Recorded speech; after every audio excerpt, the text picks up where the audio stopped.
예수님이 말씀하셨던 말씀들 중에는 가끔씩 모순적인 것을 느낄 때가 있습니다. 그럴 리 없겠지만 예수님께서 예를 들면은 나는 이 땅에 불을 던지러 왔다고, 칼을 갖고 오셨다고, 하평케 하는 자는 복이 있나니 천국이 저희 것이며 하나님의 아들이라고 말씀하시고 가르치시는 예수님의 말씀과는 많이 충돌될 수 있습니다. 혹은 나는 비유를 들어서 설명하는데 어린아이도 알아듣게 하기 위해서라고. 그러나 때로는 제자들 앞에 내가 이 비유를 왜 하는 줄 아니? 다 모르게 하는 거야. 어떤 사람은 알게 하지만 어떤 사람은 알아서는 안 돼. 그 사람들에게는 비밀로 남겨두기 위해서 비유로 하는 거야. 하나님의 나라 복음을 증거하기 위해서는 한 사람이라도 더 쉽게 이해하게 설득해야 될 텐데 오히려 못 알아듣도록 의도적으로 이런 비유를 하신다고, 알 듯 모를 듯 그렇게 말씀하시기도 하셨습니다. 그 중에 하나죠. 누구든지 사람에게 범죄하거나 사람을 해방했을 때, 사람을 모욕했을 때 그 죄는 용서받을 수 있지만은 성령을 모독한 죄는 영원히 용서받을 수 없다라고 마가복음 3장의 말씀입니다. 같은 이야기의 반복이죠. 마태복음 12장에서는 좀 더 심각하게 이야기하십니다. 누구든지 사람에게 범죄하거나 사람을 모욕하는 자는 용서받을 수 있다. 그러나 성령을 모독하는 자는 결코 용서할 수 없다. 그리고 말로 누구든지 인자를, 예수님을 향하여 나에게 그 말로 해방하거나 시비하거나 그렇게 모독하는 사람은 용서해 줄 수 있지만은 누구든지 말로 성령을 해방하는 사람은 지금 세상이나 오는 세상이나 영원히 용서받을 수 없다라고. 성령에 관한 난 무서운 경고에 무거운 말씀을 드리는 말씀은 이해할 수 있겠지만은 하나님도 예수님도 용서할 수 없는 죄가 있다면 어떻게 이해할 수 있단 말인가 라는 말씀이기도 합니다. 그 말씀 사건과 연결해서 예수님 앞에 예수님의 제자, 예수님의 형제들이 방문했습니다. 어머니도 함께 오셨습니다. 누군가가 이야기했겠죠. 밖에 당신의 동생들이 와 있다고. 밖에 지금 당신의 어머니가, 누군가는 대신 전달을 해 주었을 것입니다. 그런데 예수님이 이렇게 말씀하십니다. 누가 내 어머니냐고, 누가 내 형제냐고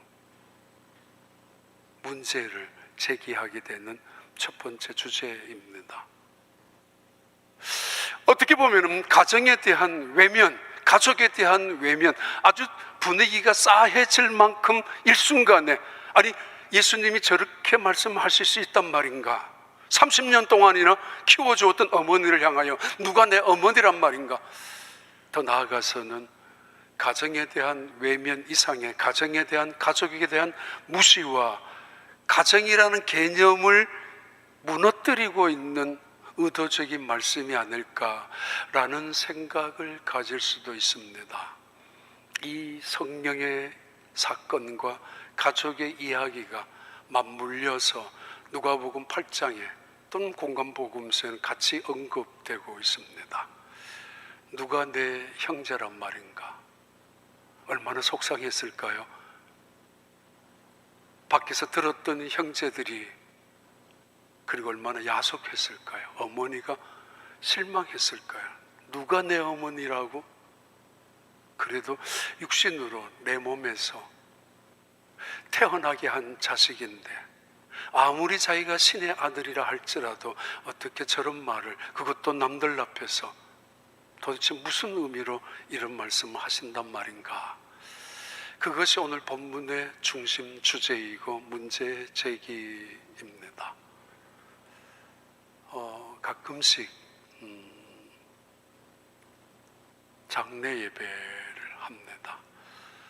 그저께 금요일도 나무동산 식구들끼리 모여서 오랫동안 함께 거의 46년이나 사셨던 제노 시버스텐이라고 하는 남편 장례 예배를 드렸습니다마는 작은 건 아니죠. 그런 일에도 고마워하는 나무동산 식구들과 유족들. 근데 저 기억에 오랫동안 남아있는 장례식, 천국 환송 예배가 있습니다. 조사를 하러 나왔는데 그 아들이 이런 이야기를 했습니다. 저는 우리 아버지 같은 아빠가 되고 싶습니다. 그런 아빠로서 내 자식들을 대하고 싶다고. 나는 우리 아버지 같은 남편으로 살고 싶다고. 우리 아버지가 우리 어머니에게 대하듯 나도 우리 아버지처럼 내 아내를 대하며 살고 싶다고. 그렇게 살겠다고. 그리고 우리 아버지처럼 할아버지로 늙어가고 싶다고. 우리 손주들에게 할아버지의 모습을 비춰주는. 그리고 하나 덧붙였죠. 나는 우리 아빠처럼 크리스찬으로 살아가고 싶다고. 하나님 믿는 사람답게 살아가고 싶다고.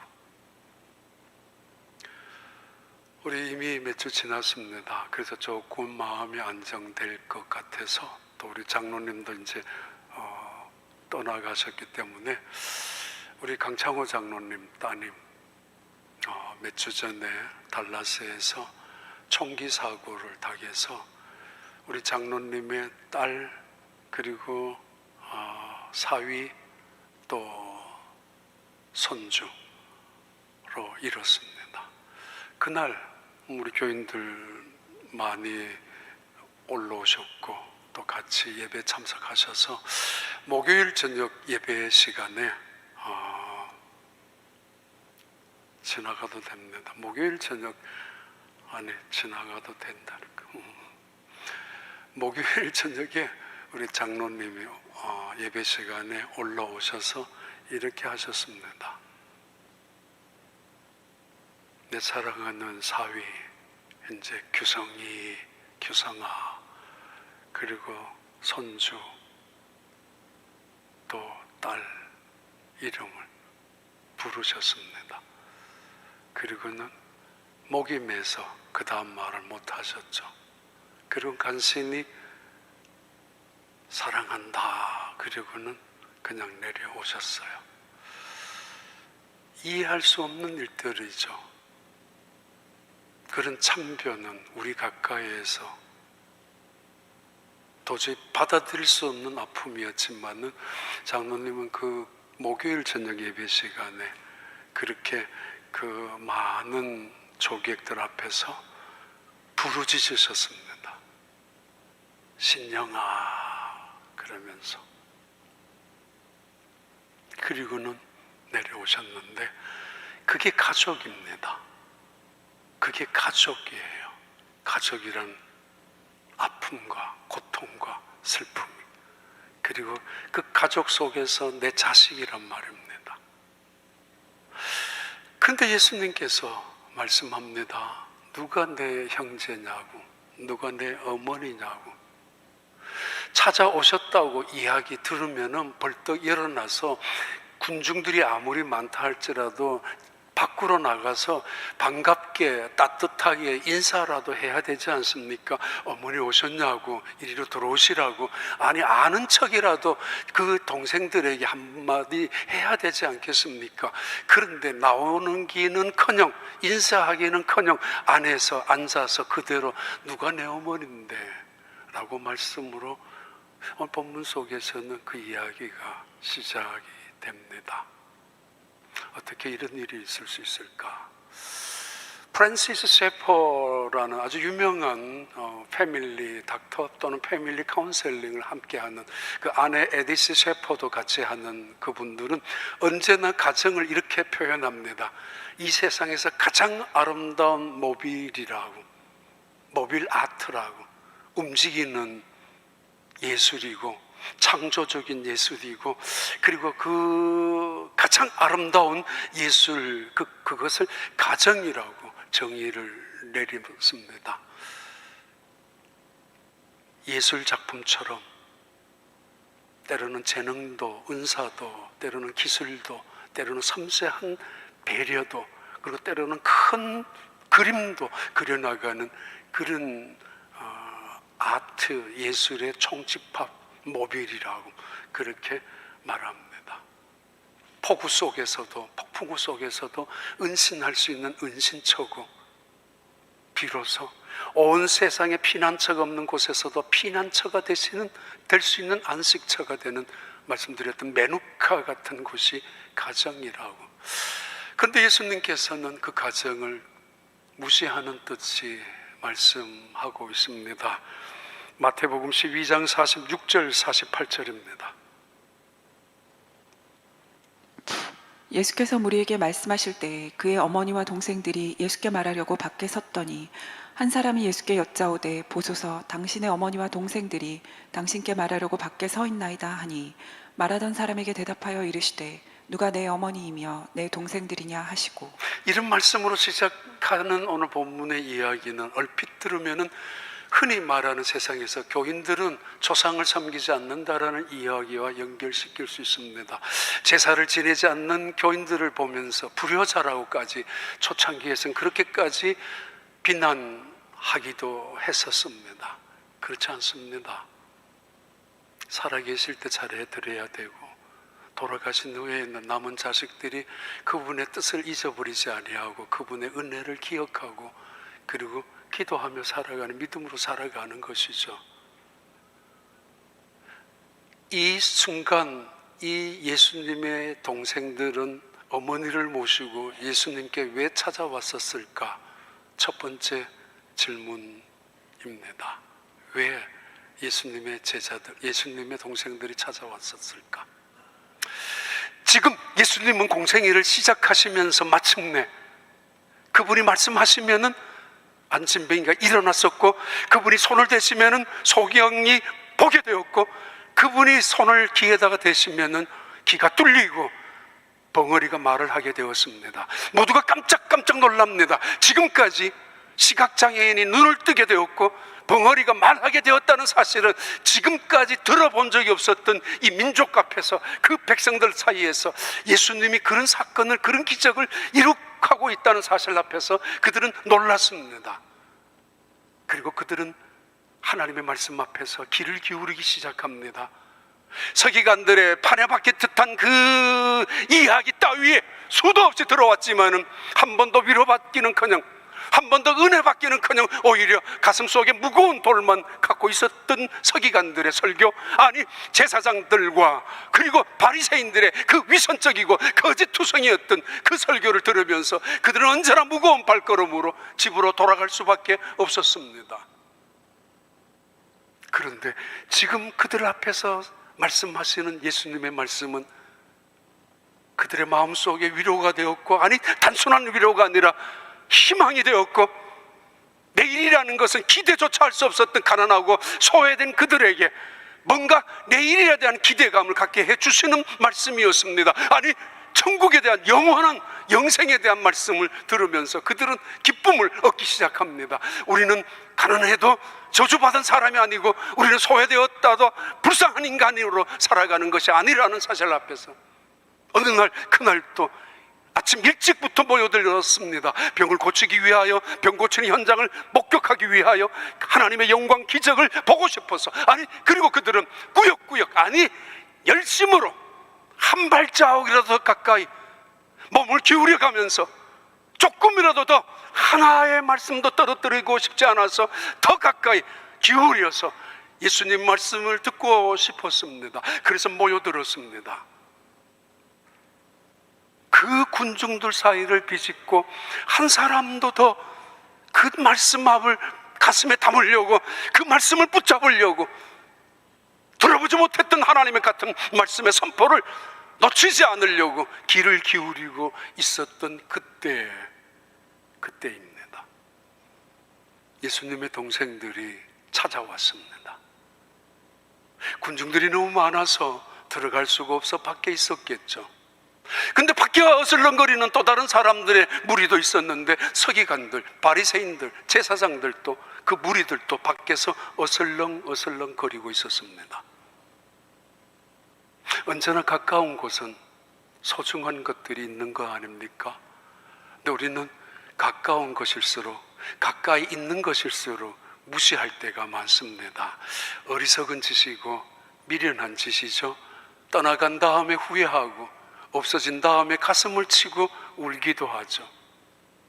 내 손에 들어있는 게 얼마나 소중하고 얼마나 귀중하고 최고의 값비싼 보석인 줄도 모른 채로 남의 것을 탐내는 사람들, 욕심 많은 사람들이고 겸손할 줄 모르는 사람들 태도입니다. 예수님의 동생들이라면 적어도 남들이 무슨 말을 하든지 예수님을 옹호했어야 하고 기이 여겨야 하고, 그리고 예수님께 더 가까이 다가가야 했어야 되는데도 그들은 밖에서 어슬렁거리고 주저하고, 어쩌면 똑같은 무리들, 가장 잘 믿는다고 생각하고 가장 잘 안다고 생각하는 그 제사장, 서기관, 바리새인들조차도 남들은 다 예수님의 발꿈치 밑에까지라도 엎드려서라도 그 말씀 하나라도 더 듣고 싶어서 귀를 기울이고 있는데 그들은 밖에서 어슬렁거립니다. 틈을 잡기 위하여, 비판을 하기 위하여. 그러다가 먹을 거 있으면 용케도 모여들어서 같이 먹기도 하지만, 그러나 그들에게는 예수님의 말씀, 예수님의 기적 관심도 없습니다. 소중한 것은 가까이에 있습니다. 귀한 것일수록 내 주변에, 내 손에 있는 것입니다. 떠나가고 난 다음 그 빈자리, 무엇으로 채워도 채울 수 없는 것이 가까이 함께 했던 사람들의 자리라는 거 아십니까? 첫 번째 질문이죠. 다시 이 예수님의 제자들은, 예수님의 동생들은 왜 찾아왔는가? 적어도 세 가지 이유가 있을 것입니다. 첫째는 가족이기 때문에, 가족이기에. 그럼 더 가까이 가서 더 자세히, 더 열심으로 듣고 배워야 할 텐데 그들은 밖에 머물러 있습니다. 두 번째는 예수님의 소문을 들었던 예수님의 동생들은 예수님에게 설득하기 위하여 여기에 시골에 머물지 말고 예루살렘으로 올라가시자고. 그래서 형님이, 당신이 꿈꾸는 하나님의 나라, 당신이 원하는 혁명을 일으켜서 새로운 세계를 만들자고, 어쩌면 그런 제안을 하고 싶어서 내려왔을 수도 있습니다만은 성경은 이렇게 지적하고 있습니다. 마가복음 3장 20절 23절 말씀입니다. 집에 들어가시니 무리가 다시 모임으로 식사할 겨를도 없는지라. 예수의 친족들이 듣고 그를 붙들러 나오니 이는 그가 미쳤다 하밀러라. 예루살렘에서 내려온 서기관들은 그가 바알세불이 집혔다 하며 또 귀신의 왕을 힘입어 귀신을 쫓아낸다 하니, 예수께서 그들을 불러다가 비유로 말씀하시되 사탄이 어찌 사탄을 쫓아낼 수 있느냐. 예수님의 동생들이 쫓아온 이유, 가장 직접적인 이유는 바로 이 소문 때문입니다. 예수님의 어머니도 마찬가지일 겁니다. 세상 사람들은 분명히 예수님이 기적을 행하는 것을 알고 있고 병자를 치유하는 것도 보고 있었습니다.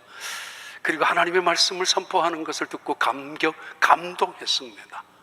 그런데 또 하나, 그분은 끊임없이 귀신을 쫓아내는 사역을 하고 계셨습니다. 귀신을 쫓아내는, 하나님의 형상으로 지음받은 인간을 억압하고, 그래서 배후에서 조종하고 어두움의 쇠사슬로 끌고 가서 어두움의 아래에 놓여 있게 하는, 인격적으로 태어난 인간이지만은 중독에, 마약에, 술독에, 도박에 빠진 채로 살아가게 하는 이 어두움의 세력, 귀신의 세력을 물리쳐야 어두움에서 사람을 건져내고 죽음에서 생명으로 이끌어내고 죄악에서 은혜의 자리로, 영생의 자리로 이끌 수 있지 않습니까? 그래서 예수님은 그 귀신들을 향하여 쫓아내기 시작했었고 단호히 귀신을 멸하기 시작했습니다. 사람들은 이것만 듣죠. 아니, 서기관과 바리새인들은 이것만 받아가지고 왜곡합니다. 예수님이 귀신을 쫓아내는데, 그래? 그럼 그건 바알세불이라는 귀신의 쫄병이야. 예수님은 귀신 중에 왕귀신이었던 바알세불에게 붙잡혀서 그 힘을 빌려가지고 약한 귀신, 쫄병 귀신, 파리 귀신들을 쫓아내는 것뿐이야. 그렇게 예수님이 하시는 사역을 폄하, 예수님이 하시는 놀라운 일들을 시기, 그리고 예수님이 하는 일들을 오히려 비판, 조롱하고 있는 이들은 이 예수님의 하나의 1%의 사실을 99% 과장해서 왜곡해서 선동합니다. 예수님은 귀신의 집 붙잡혀 있다고, 다른 말로 미쳤다고. 예수님 미쳐서 귀신을 쫓아내는 것뿐이야. 누군가가 이 소문을 예수님의 가족에게 전달했을 것이고, 가족들은 이 문제를 들으면서 오해하기 시작했을 것이고, 걱정이 되면서 현장에 찾아왔던 발걸음들입니다. 정말인가? 그렇다면 확인하러 들어와야 하는데 그들은 여전히 밖에 머물고 있었습니다. 그들을 보면서 예수님이 하시는 말씀이죠. 누가 내 형제야? 누가 내 어머니인데? 너희들은 당연히 나를 이해해 줘야 하고, 너희들은 마땅히 나를 먼저 지원, 지지해 줘야 할 텐데 너희들도 오해를 하고 있다고? 오래전에 그런 이야기 했죠. 우리는 오해하는데 명수라고, 선수라고, 그리고 하나님은 이해하시는데 은사가 언제나 이해하신다고. 우리의 약함을 아버지처럼, 우리의 체질을 어머니처럼 끊임없이 이해하시는, 육신은 약해서 못하지만 마음은 그렇지 않을 거야 까지 이해하시는 하나님. 지나가다가 돌부리에 걸려서 넘어졌어요. 넘어지면 훌훌 털면 되잖아요. 그리고 무릎 아파도 그냥 뭐 한번 다시 일어서서 걸으면 될 텐데, 때로는 못된 성격인 사람들 분하고, 내가 왜 넘어져야지, 내가 왜 넘어졌어, 그 뒤를 돌아다보는 순간에 돌뿌리가 커져요. 커지면 바위가 되거든요. 아, 이건 누가 일부러 여기 갖다 놨는 거 아니야? 나를 넘어뜨리려고. 그래서 그 사람이, 그분이 지난번에 그렇게 말을 했구나. 그 아이가 내보고 인사도 안 했구나. 온갖 연결을 잘 시키는데 도사죠, 연결을. 그러면서 속상하죠. 밥맛도 잃어버리고 입맛도 잃어버리고 심지어 잠도 못 자죠. 조그마한 돌뿌리, 설마 누군가가 일부러 갖다 놨다 할지라도 털고 일어나면 되잖아요. 그것이 바위가 되고, 바위가 되면은 나중에 그것이 태산이 됩니다. 태산이 되어서 내가 그 밑에 들어가서 고통을 안습니다. 밤새도록 끙끙 앓습니다. 스스로가. 왜 그래요? 오해하는데 선수들이니까.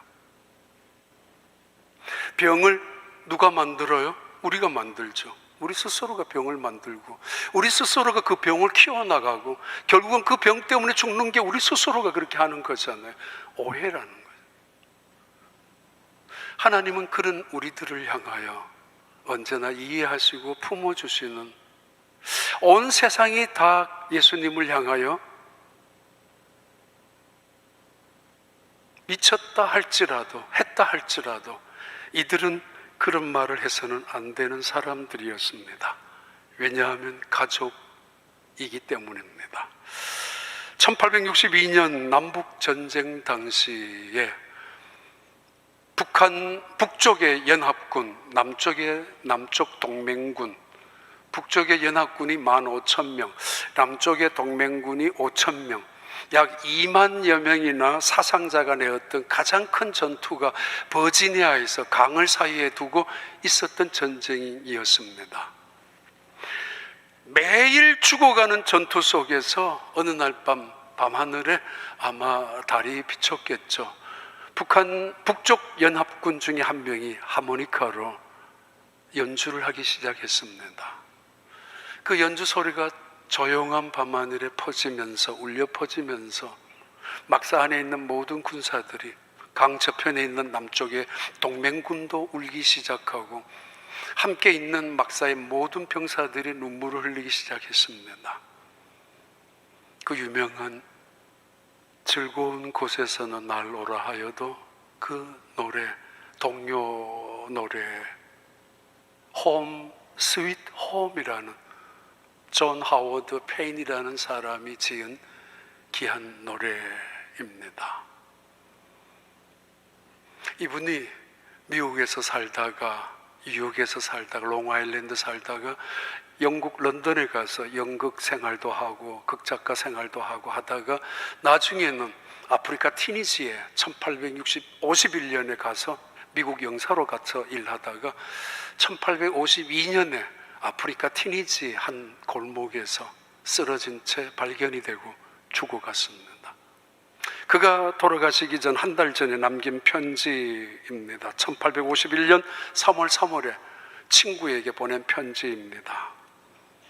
나는 내 사랑하는 가정을 한 번도 느껴본 적이 없다고. 나는 떠돌이의 인생을 살아간 불쌍한 사람이라고. 나는 여전히 롱아일랜드에 있는 오두막집 같은 내 어릴 때의 집이 그리워지고 있는데 난 왜 이렇게 살아가야 하는지, 그 가족을, 집을 그리워하면서 사랑하는 친구에게 보낸 편지였습니다. 그분이 죽고 나서 31년 후에 1883년도에 미국 군함이 아프리카에 가서 존 하워드 페인의 유해를 싣고 뉴욕 항구에 도착했고, 그때 22대 대통령이었던 대통령까지, 그리고 국무위원들, 군악대 모두가 모여가지고 환영했는데, 그 당시까지 뉴욕에서 최고로 많은 인파가 모였고, 그리고 최고로 많은 큰 환영식을 했었다고. 죽은 유해인데 그분이 워싱턴 DC에 있는 무덤에 묻혀 있는 묘지 앞에 적혀져 있는 글입니다. 대통령 체스터 아더가 건면해서 적은 글이라고 그러죠. 아름다운 노래로 미국을 건강한 나라로 세워주었고, 아름다운 노래로 미국의 가정을 귀하게 세워주신 하워드 당신에게 드립니다. 평안히 잠드소서라는 비석을 세워주었습니다. 가족이기에 그래서는 안 되는, 가족이기에 함께 아파해야 되는 그런 가족들. 그런데 예수님 앞에 찾아온 제자, 아니 그 동생과 어머니는 그런 마음은 아니었을 것이지만은 동생들은 형을 오해하고 있습니다. 파랑새란 오래전부터 많이 듣는 이야기겠지만은 행복의 파랑새란 남의 집이 있는 게 아닙니다. 산 넘어 또 산 넘어 있는 곳이 있는 새가 행복의 파랑새가 아닙니다. 왜 가족들이 예수님을 찾아왔는가? 오해이죠. 예수님이 정신이 조금 잘못되지 않았을까? 로마서 8장 22절부터 나오는 말씀은 우리에게 이렇게 권면합니다. 피조물이 다 이제까지 함께 탄식하며 함께 고통을 겪고 있는 것을 우리가 아느니라. 그뿐 아니라 또한 우리 곧 성령의 처음 익은 열매를 받은 우리까지도 속으로 탄식하여 양자될 것 곧 우리 몸의 속량을 기다리느니라. 우리가 소망으로 구원을 얻었음에 보이는 소망이 아니니 보는 것을 누가 바라리요. 만일 우리가 보지 못하는 것을 바라면 참음으로 기다릴지니라. 예, 탄식하고 있는 세상 속에서 함께 구원을 받았던 사람들을 소망으로 얻은 구원이라고 말하고, 그들을 믿음의 공동체라고 부르고 있습니다. 가정 싸우기도 하죠. 언젠가 지난번에 죽어라 싸울 때가 있죠. 만나면 싸울 때가 있죠. 교회 갔다 오면 더 싸울 때가 있죠. 그런데 누가 이기든 지든 말든 상관없이 남편이 이겨도 그 집은 지옥이 될 것이고, 아내가 이긴다면 그 집도 역시 지옥이 될 것이고, 자식을 부모가 이기면은 그 집은 어두운 먹장구름이 채워지게 될 것입니다. 가정이란 지는 곳입니다. 지는 것을 연습하는 곳이고, 져주면서 평안을 얻는 곳, 져면서 행복해지는 곳, 그것이 가정이라는 의미입니다. 교회, 내가 싸워서 이겼다고요? 내가 오늘은 졌다고요. 두고 보라고. 다음에는 그냥 두지 않겠다고요. 그것을 교회라고 하지 않습니다. 내 의로움이 드러나고 내 진실함이 드러나고 밝혀지고 내가 옳았다라는 것이 사람들에게 인정받는다 할지라도, 그래서 그 사람이 나쁘고 그 사람이 잘못했는 것이 판명이 난다 할지라도 교회는 그런 곳이 아닙니다. 승자와 패자가 없는 곳이 교회예요. 오직 하나님의 이름만이, 오직 하나님의 영광만이, 교회 이름만이 세워지는 것이 교회여야 하고 교회의 특징입니다. 그것이 가정이죠. 싸워서 이겼다고요? 지옥이 된다는 거 아십니까? 왜 그럼 이런 예수님은 말씀하셨는가? 두 번째 질문인데요. 왜 이런 말씀을 하셨을까? 누가복음 8장 19절 21절의 말씀입니다. 예수의 어머니와 그 동생들이 왔으나 무리로 인하여 가까이 하지 못하니 어떤 이가 알리되 당신의 어머니와 동생들이 당신을 보려고 밖에 서 있나이다. 예수께서 대답하여 이르시되 내 어머니와 내 동생들은 곧 하나님의 말씀을 듣고 행하는 이 사람들이라 하시니라. 남북전쟁 당시에 그 하모니카 연주를 듣고 모든 사람들이 막사에 있지 못하고 밖으로 나왔대죠. 그리고는 강으로 뛰어들면서 함께 얼싸안고 그 노래를 함께 대합창을 했대죠. 그리고 24시간 동안 휴전을 선언하고, 그게 가족에 대한 그리움이죠. 가족에 대한 안식, 처에 대한 사모함이죠. 그 전쟁 피비린내 나는 죽음 속에서도. 그런데 예수님은 지금 이렇게 말씀하십니다. 누가 내 형제고 내 어머니냐고? 이 말씀을 왜 하셨느냐고요? 가정을 붕괴하고 가족을 외면해도 된다는 이야기가 아닙니다. 예수님은 물로 포도주를 만드셨고, 가정에서, 혼인잔치집에서 예수님은 고르마리라는 말씀으로 그 부모님에게 불효하는 제사장, 서기관, 바리새파를 향하여 준엄하게 질책도 하셨고, 그리고 죽어가는 최악의 순간에 십자가 위에서 예수님은 어머니를 향하여 말씀하시지 않았습니까? 어머니, 이 아들이 이제 당신의 아들입니다라고. 어찌 가족을 외면하겠습니까? 근데 그 가족을 뛰어넘는 새로운 가정을 그리워하고 있고, 그 가족 이상의 훨씬 더 아름다운 가족을 새롭게 우리에게 선포, 증언하고 계십니다. 그러면서 말씀하시고 계시죠. 그 주변을 둘러보면서 누가 내 이웃이냐고, 누가 내 사람들이냐고, 내 형제들이냐고, 그러면서 손을 펴면서 일일이 여기에서 밖에 있는 사람들이 아니었습니다. 여기에서 내 말을 듣고 있는 사람들이야. 너희들이 내 동생이고 너희들이 내 어머니라고. 새로운 가족의 개념, 기존의 혈연적인 중심의, 부족적인 중심의 가정을 무시하고 파괴해도 된다는 이야기가 아니라 또 다른 가정의 개념을 선언하고 말씀하고 있는, 더 귀중한 하나님의 패밀리에 대해서 말씀하고 있습니다. 가끔씩 보죠.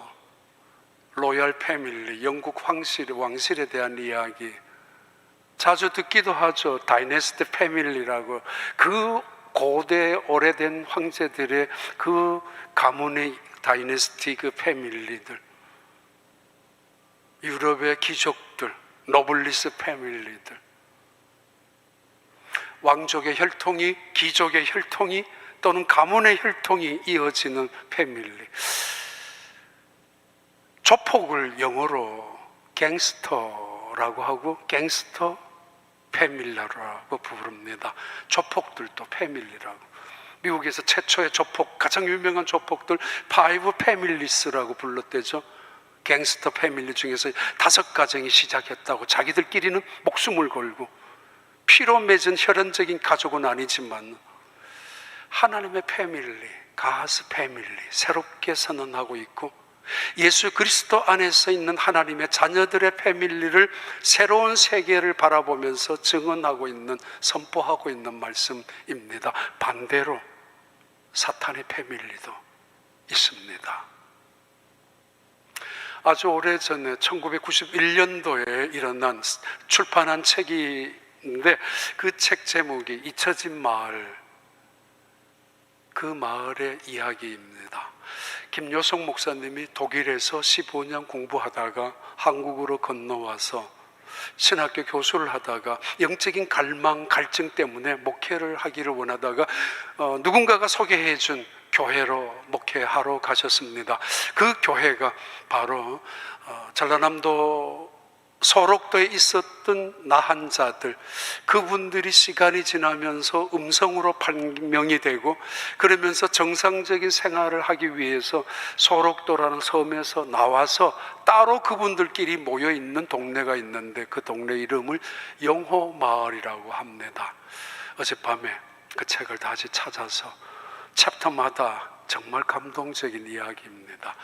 그 김여성 목사님의 목회 이야기인데, 독일에 있었던 친구 목사님이 와서 한 달 동안 옆에 있다가 보면서, 그래서 독일로 돌아가서 독일어로 번역한 책이었고, 이 김여성 목사님은 꽤 오래전에 한 20년 전쯤 중국으로 나한 자들을 섬기기 위해 다시 들어가셨는데 지금은 소식이 전혀 없습니다. 원래 그런 분이니까. 근데 독일어로 번역된 그 책이 한국어로 다시 번역되어서 나온 책이 바로 이 책인데, 그 챕터 안에 돌아온 아버지의 이야기가 있습니다.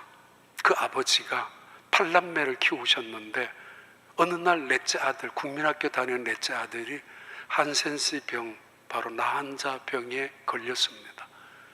온 가족이 난리가 났습니다.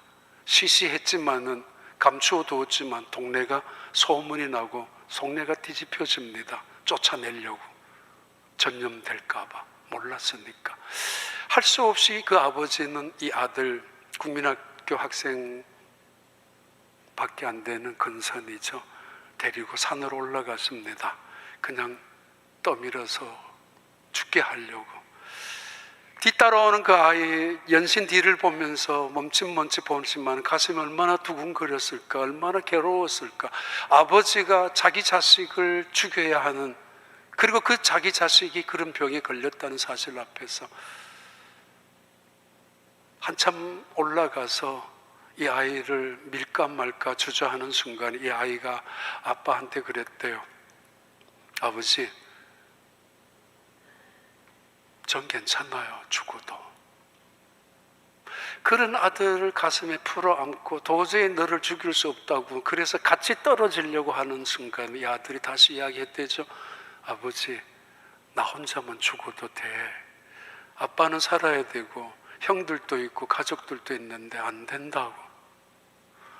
목이 매지도록 부르짖고 울다가 그 아들을 데리고 무작정 걷고 해서 전라남도 바로 그 목관이 소록도 그 고흥 앞바다에, 거기에서 한참 기다리다가 보니까 배가 왔다 갔다 하니까, 오래전에 한 50년 60년 전의 이야기이죠.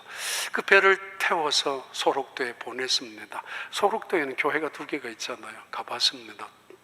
근데 거기에서 이제 버려진 이 아들 근선이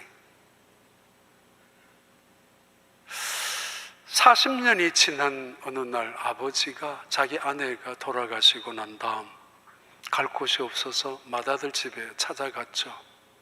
근데 맏아들 집에 한 달이 지나고 2달째 눈치가 보이기 시작하고 며느리는 노골적으로 화를 내기 시작하고 들으란 듯이 견디다 못해서 집 하나 꾸려가지고 이 아버지는 둘째 아들 집에 옮겨갔습니다마는 역시 마찬가지입니다. 남아있는 7남매, 버린 한 아들 버렸고 7남매 목숨을 걸듯이 키워냈지만은 이 7남매는 하나 남은 한 분 아버지 하나, 7남매가 모시지 못하는 그 고난, 고통 속에, 외로움 속에 죽으려고 이 아버지가 40년 전에 보냈던 아들을 찾으러 왔습니다. 소록도에. 혹시나도 살아있으면 만나고 싶어서 이 집 저 집 묻고 교회 가서 물었지만은, 그러나 10년 전쯤 육지로, 음성으로 판명이 돼서 육지로 나갔다는 이야기를 듣고 그분들이 모여 사는 영호마을에 찾아온 것입니다. 물어서 그 아들이 살고 있는 집 앞에 서성거리고 있었죠. 며느리인 듯한 여자가 이분에게 물었어요. 할아버지, 어떻게 오셨어요? 누구 찾으세요? 차마 말을 못하죠. 염치가 없잖아요. 죽이려고 했었고, 가장 필요할 때 가장 소중한 시간에 아버지가 있어야 되는 그 아이를 버리기까지 했었던 아버지, 만약에 내 아들이 살아있다면은, 내 아들이 나를 본다면은, 알아본다면은 아버지 무슨 염치로, 어떻게 이렇게 왔느냐고, 돌아가시라고 당장 그렇게 쫓아내도 할 말이 없는 상황 순간에 며느리 이야기를 통해서 내가 여기 내 아들을 찾아왔다고 하는 순간에 방 안에서 방문이 열리고 방 안에 있었던 아들이 뛰쳐나와서 아버지 그를 만나는 이야기예요. 40년 만에 만나는 아들. 그 아들이 아버지의 손을 잡고 할아버지의 손을 잡고 그 김여석 목사님 그 영호 마을의 교회에 온 겁니다. 목사님, 우리 아버지예요. 문을 두들길 때 이미 알았대죠. 그 목사님은 자기 교회 성가대 베이스 목소리인 이 근선 집사님이 목소리라는 거, 그래서 문을 열고 보니까 웬 할아버지하고 같이 계셨는데 그 이야기를 한 겁니다. 아버지가 묻지 않아도 아들이 이렇게 이야기했습니다. 아버지, 지난 40년 어떻게 살은 줄 알아요? 죽고 싶을 때도 많았고 외롭고 힘들 때도 많았어요. 그런데 내가 예수님을 믿게 되었고 세례받고 집사가 되었고 교회에 다니게 되었다고, 그래서 이 교회가 나를 살려주었다고. 150명에서 200명 정도로 모이는 그 교인들, 그 가족들이 나의 손을 잡아주었고 나의 아픔을, 나의 눈물을 닦아주었다고. 예수님이 안 계셨으면, 교회가 없었다면, 교인들이 내 가족 같은 교인들이 없었다면, 그렇게 이야기를 했었대요. 아버지한테. 그 아버지 속으로 그랬겠죠. 그래, 가족보다가 더 낫구나 예수님의 가족이. 그래, 교회가 우리 가정보다 더 좋은 곳이 교회구나. 그 챕터 안에 나오는 아주 감동적인, 며느리하고 아들이 손주들하고 함께 할아버지 앞에, 목사님 앞에서 같이 인사하는 장면을 보면서 얼마나 가슴이 메어졌는지 몰라요. 오래전에 91년도 나오고 94년도에 이 이야기를 한번 한 적이 있습니다만, 예수님은 이 말씀을 왜 하시는가? 마태복음 12장 49절부터 50절입니다. 손을 내밀어 제자들을 가리켜 이르시되 나의 어머니와 나의 동생들을 보라. 누구든지 하늘에 계신 내 아버지의 뜻대로 하는 자가 내 형제요 자매요 어머니이니라 하시더라. 예, 결론을 만들어 볼게요. 들을게요. 세 번째 질문이 있습니다. 왜 예수님은 가정을 갖고 계셨는가? 왜 사람으로 오셨는가? 그러면서 그런 말씀 하셔도 되는가? 예수님에게 가정은 어떤 의미였는가? 가끔 그렇게 이야기하죠. 저 여자분이 저 남편을 안 만났었더라면은 저런 대우를, 저런 대접을, 그리고 저렇게 행복할 수 있었을까? 그런 여자분들도 계실 수 있죠. 어떤 분은 반대로 남편이 아내 잘 만나서 성공하고 아내 잘 만나서 그 덕을 가지고 세상에서 길을 피고 살아가는 남편도 있습니다. 반대로 만약에 저 아내가, 저 여자가 저런 남편을 만나지 않았었더라면 인생을 훨씬 더 귀하게 값지게 살 수 있었을 텐데, 만약에 저 남편이 저런 아내와 결혼하지 않았었더라면 훨씬 더 이 세상에 날개 닥친 듯이 살았을 텐데 하는 사람도 있겠죠. 그러나 지금 다 끝났습니다. 하나님이 우리에게 결정해 주었던 사람들 가까이, 가장 적합한, 가장 소중한, 가장 귀한 사람들이 우리 가까이에 가정을 이루고 있다는 거 아십니까? 가정이란 그런 곳입니다. 예수님이 왜 사람으로 오셨는가? 예수님이 왜 가정을 통해서 사역을 하셨는가? 나중에까지, 어머니까지 우리의 연약함을 알기 위해서, 우리 인간을 불쌍히 여기는 걸 그냥 말로만 단순히 이해하는 것이 아니라 100% 이해하시기 위하여 100% 우리의 모든 고난과 고통을 몸소 겪어가시기 위해서 이 세상에 사람으로 오셨고 가정을 통해서 머무셨던 예수님이라는 의미입니다. 믿음이란 이해가 되는 게 아닙니다. 이해되어진다고, 이해가 내가 되어졌다라고 그걸 믿음으로 생각하시면 안 됩니다. 믿음이란 기다림입니다. 기다림. 기다리면 인내를 말하고, 이 기다림과 인내 속에는 보복심과 증오심으로 기다리는 것이 아니라 하나님의 신실하심을 믿고 하나님의 언약을 믿고 반드시 이루어진다는 사실을 믿고 기다리는 것, 믿고 기다리다가 하나님이 깨달아지고 어느 순간 이해가 되어지는 것, 그때서야 그것이 내 속에서 역사하는 것들을 의미합니다. 이해가 아니라 오히려 믿고 기다리는 것이죠. 때로는 믿음이란 설명도 설득도 아닙니다. 순종입니다. 먼저이죠. 지성을 통하여 합리적으로, 이성을 통하여 판단하면서, 그래서 그것을 믿음의 근거로 삼는다는 것만큼 위험한 것이 어디에 있습니까? 아닙니다. 이해가 아니라 맡김입니다. 신뢰입니다. 의지하는 것입니다. 그래서 믿음은 바라는 것들이 실상이요 보이지 않는 것들의 증거라고. 저지난주에 달라스의 앨런 프리미엄 아울렛에서 수많은 사람들이 함께 교회 안에서 교회 밖에서 촛불을 들고 예배를 드렸습니다. 그때 예배 드렸던 장소는 코튼 우든 크랙이라고, 그 교회에서 수많은 사람들이 예배를 드렸는데, 그 자리에 그렉 에버트 텍사스 주지사, 그리고 댄 패트릭 부지사, 렉스턴 검찰총장, 그리고 켄 풀크라는 앨런 시의 10만 9천 명이 있는 앨런 카운티의 시장이 계셨습니다. 그 시장이 이런 이야기했습니다. 여러분, 저는 우리 앨런 카운티에 있는 10만 9천 명이 한 가족이라는 사실 앞에서 감사합니다. 우리가 한 가족이라는 사실이 매우 자랑스럽습니다. 이런 총기 사고를 통해서 아픔을 함께 나누는 그들은 우리 강 장로님 딸이 누구인지 알지도 못하고 뉴스 외에는 본 적도 없고 함께 말도 나누어 본 적이 없는 그런 사람들 수백 명, 수천 명이 모여서 있는 그 자리에서 켄 풀크가 한 말입니다. 우리가 한 가족이라는 사실 앞에서 자랑스럽다고.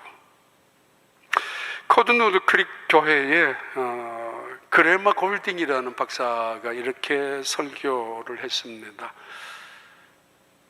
우리는 위로의 하나님이 계십니다. 그 하나님 우리 아버지십니다. 우리가 다 이해할 수 없고 우리가 다 받아들일 수 없는 아픔들이지만은 세상에서 가장 위대한 하나님 아버지, 그분이 우리의 위로자가 되신다는 사실이 우리에게는 큰 힘이 됩니다. 그 교회 존 카튼 담임 목사님이 설교한 메시지입니다. 창세기 4장에 형제가 카인이 동생 아벨을 죽이고 난 다음 끊임없이 이 세상에 불행이, 살인이 계속되어지고 있지만은 누구도 해답은 할 수 없습니다. 오직 해답은 하나님만이 갖고 있기 때문입니다.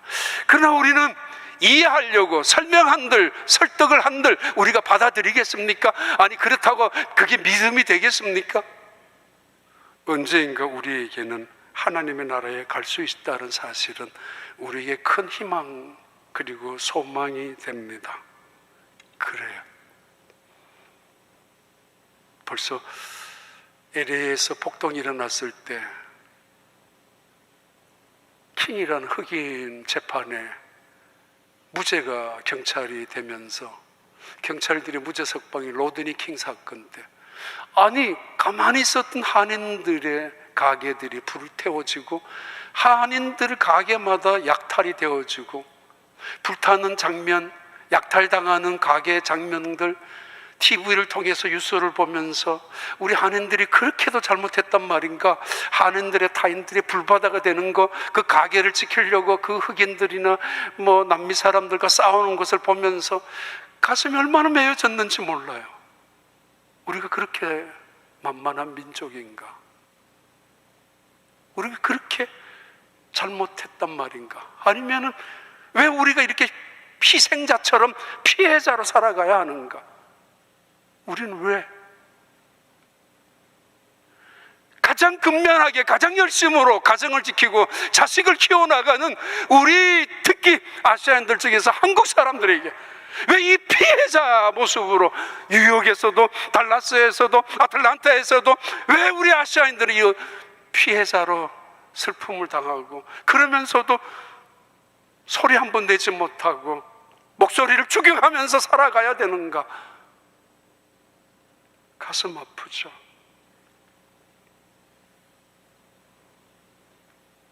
근데 그분이 존 카튼 담임 목사님이 그랬습니다. 그리고 그 자리에 있는 수많은 백인들이잖아요. 우리는 여전히 우리 이웃을 받아들일 준비가 되어 있고, 그리고 우리는 우리 이웃과 함께 고통을 애통해야 될 그런 사랑을 갖고 있습니다. 예수님에게 가정은 어떤 가정인가? 히브리서 4장 15절 16절 읽을까요?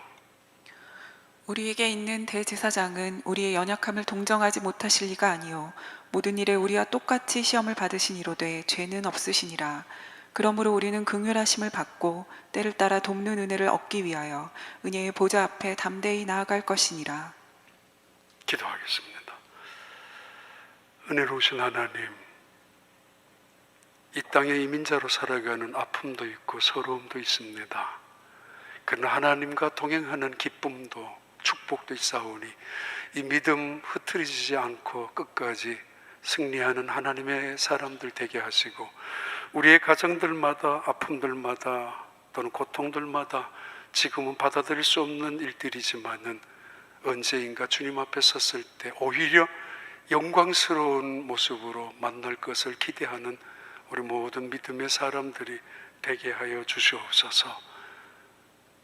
예수님 이름으로 기도하옵나이다.